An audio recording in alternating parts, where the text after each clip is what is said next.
peut-on reconstruire son couple après une trahison? Ben, ça va dépendre de la trahison, du niveau de la trahison et de ce que toi tu vas pouvoir accepter.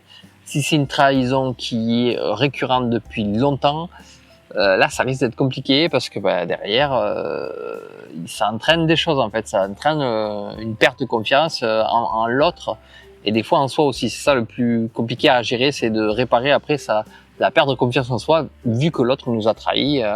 Mais ça peut aussi être si quelqu'un a fait une connerie un soir parce que bah je sais pas, il était sous, mais c'est pas une excuse malgré tout, tu vois. Mais si c'est quelqu'un qui a fait une connerie une fois one shot, bah, ça pourrait pour certaines personnes, et ça je dis pour certaines personnes, se digérer. Mais pour d'autres, c'est mort, c'est fini, etc. Et en fait, il y a aussi des cas où la personne parle à l'autre aussi. Donc en fait, la trahison, entre guillemets, c'est une trahison, mais qui est connue, qui est validée, etc.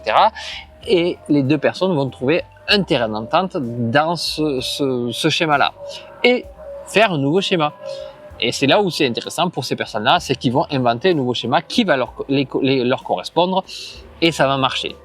Mais le plus souvent, si c'est des trahisons de personnes qui ont une double vie, etc., c'est compliqué, c'est souvent mort. En fait, pour toi, déjà, tu vas dire, c'est pas possible, voilà, parce que la confiance est trahie et qui dit confiance trahie, avec le temps, on dit, la relation ne fonctionne plus en fait.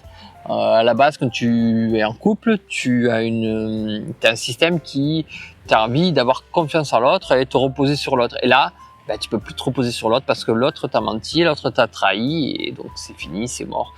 Donc ça va dépendre du niveau, ça va dépendre de la complexité et donc tu vas devoir toi te poser les questions et surtout toi te reconstruire parce que c'est surtout toi, ça parle de toi, comment tu peux gérer ça aujourd'hui et pour passer à autre chose. Et c'est ça qu'il va falloir travailler pour en sortir. Et vous, comment géreriez-vous cette trahison? Comment vous la voyez? Un petit message en commentaire. Si le contenu t'a plu, n'hésite pas à t'abonner, à liker et surtout pose tes questions en commentaire. Et n'oublie pas, ce n'est qu'un point de vue.